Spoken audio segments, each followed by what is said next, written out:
films about people who are losers, know that they're losers, and keep trying regardless.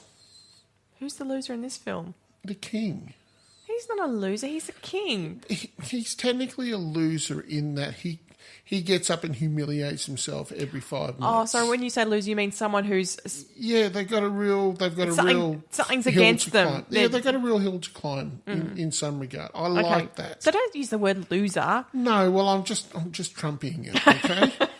All right? Just whatever gets me across the line. Okay, so you like watching people who are suffering overcome it. Nice, happy film. Overcoming adversity. Yeah, there you go. Yeah, that's a better statement. Yeah. With dignity. Okay, there you go. There you go. All right.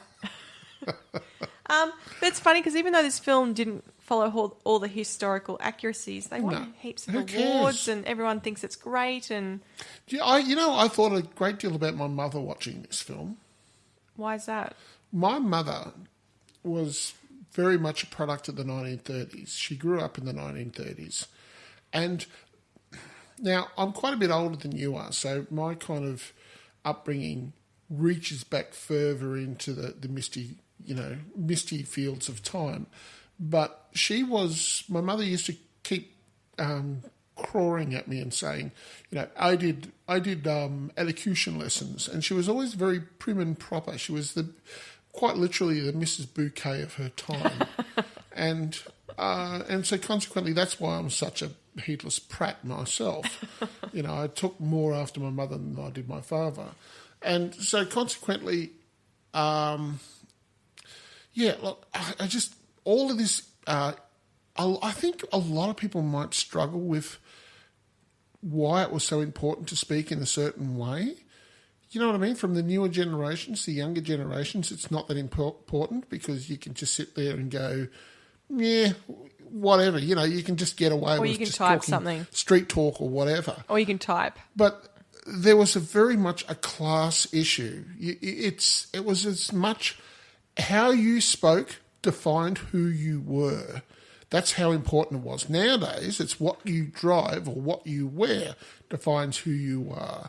But in those days, you could be a beggar on the streets with a Oxford English accent, and consequently, you could walk into a job as a banker. Do you know what I mean? It was classist in that respect. Well, it was funny because one of the lines in the film, his father, who's played by Michael Gambon, is I know. I knew. I was in the back of my mind. I was just kicking myself because I looked at the credits and I said, "Michael Gambon, fuck, where was he?" And I was trying to think back. I think most of these guys are in Harry Potter. Fucking Michael Gambon. Yeah, he pops up everywhere, doesn't he? Anyway, he says to his son, he goes, back in the old days, you could just stand up there and wave and it didn't matter how you spoke. When now you've got these radios and the cameras. And this whole thing about elocution and being able to speak correctly. And remember the old BBC newsreels where people were speaking in such a way. They still do. They still expect newsreaders to say, speak in a certain way. Yes, and it's pure elocution. And it derives from, I think it's a reaction to the technology of radio and to a lesser extent TV. Although I think TV might have diluted a bit because they let the commoners in then. But before TV really got rolling, only a person of a certain class was allowed on the BBC to talk. Well, there's 5 minutes where we're seeing what that guy does before he speaks on the radio. He's gargling, he's going bop, bop, bop, bop, bop, bop, bop, bop, bop, bop, bop. And it showed all of that and all of the pomp and all of the priggishness of British radio, which I just adore because it's all pre-war, kind of post-war, all that whole period of time, the newsreels and everything like that. Like Elizabeth going, I can't be greeted by Wallace because, I should be greeted by a king. And yes. It was really interesting. I liked the protocol of majesty. Yep. But that's what I liked about the film. So, it was lovely and it was gentle and it wasn't done in an offensive manner in any way. But Colin Firth doing all the stuttering, that would have been so hard. Technically, yes. Would have been really difficult. Yep. He did a superb job.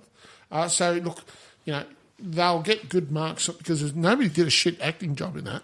Yeah, well, he won Best Actor. You Academy Award for Best you wouldn't Actor. expect them to do a bad acting job. None of them. No, they're all pros. It's a British affair. With Jeffrey Rush as well. And they jammed in the Australian. I suppose we better get a colonial in. They've got to. Lionel Logue is Aussie. Yes, and I'm sure he was very happy to play it up because quite often he plays a pom himself. Does he? Oh, yeah, he would play lots of poms, he yeah. He does, yes, yes. He can pom it up. I'm sure he can. Yes. But no, I thought everyone did an excellent job, and I liked the story. It's a great thing. So yeah. So, was there anything in particular about this film that upset you? Upset me? No. No, it was pretty inoffensive, wasn't it? Yes, it was. It was all lovely and nice. Who would you not recommend this to? I don't think there's anyone I wouldn't recommend this to. An action aficionado, perhaps? Somebody who likes a bit of Quentin Tarantino? No, but it's a great film. So. Well, it is a great film, but it's all words. Not all. No, it's all words. It's all about words and all about people and all about... I loved how they delved into... He may be a prince, but he was still psychologically abused by his father. And the nanny. Yes, and all of that, and the institutionalised abuse that comes with the upper class, which goes a long way to show why they've got, they've had traditionally problems with their ruling elite. So, which is all coming out of the woodworks now with Brexit. Because they're heading for the cliff and there's no brakes and they're fumbling for the brakes and there is none. And they're just going to go straight over, unfortunately. You'll just have to watch this space. Oh, look, no, well, the Poms are watching it and they're looking with it absolute horror because, I think if you asked, 8 out of 10 Poms would say, look, we have to do this again. I'm sorry. Retake. But their ruling elite are just kind of saying, no, we have to push this through because they're taking money from other places in the world. Yes. Hello, Russia. Anyway, how many stars would you give this, Paul?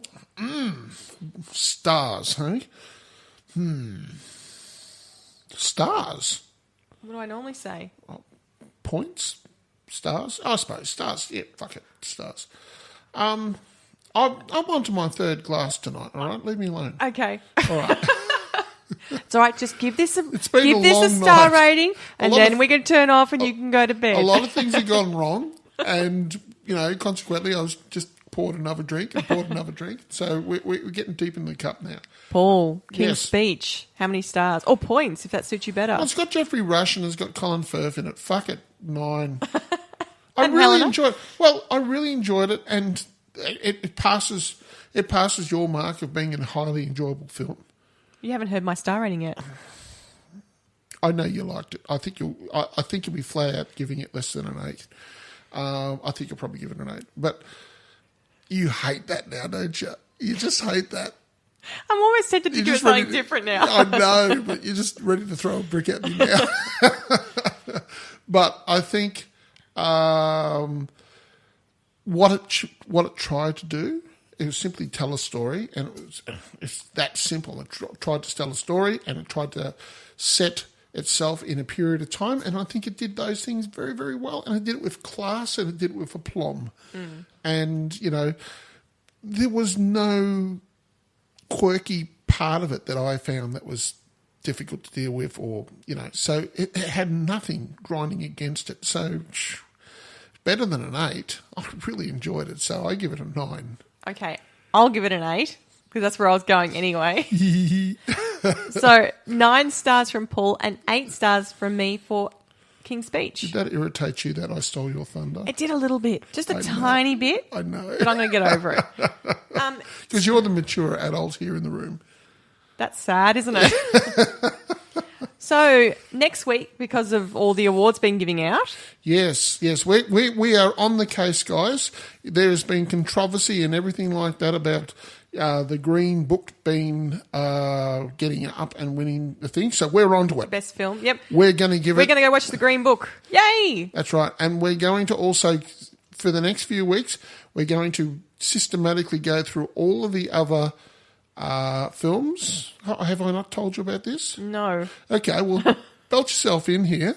We're going to go through all the other films. You mean like Roma and all of the others that were put up. All the other ones that were put up. We've done Bohemian Rhapsody already. We've done Bohemian Rhapsody, so we can just throw that in next week. We've already done it. Yeah, and we're going to compare it and what we think each one compares against Green Book and whether or not it actually does deserve the Academy Award. Let us watch them all first before you get too excited. That's fine, but they'll all have to compare against the Green Book. Anyway, so next week we're watching the Green Book and A Star is Born. Yes. Because Lady Gaga got Best Original Song. Lady who? What? What? Oh, gosh. Anyway, so next week, The Green Book and A Star is Born. And, so that should be fun. We might really have to stop now. Do you think so? Just a bit. All right. Okay. Okay, guys, just before we go, we have been doing a transitional shift from Podbean over to Whooshka. So there might be a few glitches or anything like that. So if you can find us on Whooshka, or just be a bit patient. If we suddenly disappear off your feed, we're still there. I promise you, we're still here. So I suppose if you can't find us now, then because we've already moved over, so you won't be listening. It just occurred to me then. Yep. Anyway, we'll be around. All right. So yes, we're on Whooshka now. Yep. Feel free to give us a iTunes rate and review. And look, if you've got a friend or someone like that who likes movies or doesn't like movies and they feel justified in their opinions of hating them, then put them on to us because we will give them every ammunition we possibly can. Oh, awesome. Anyway, look, we're just here for a fun time. We're not here for a long time. We're just here to... Drinks, movies, all good. Just as, if you're having fun, great. If you're not, well, let us know and tell us what's wrong with us. Tell us what's... Oh, no, I don't want to hear what's wrong with me. Tell us what's wrong with Pip. No. Because I'm perfect. Oh.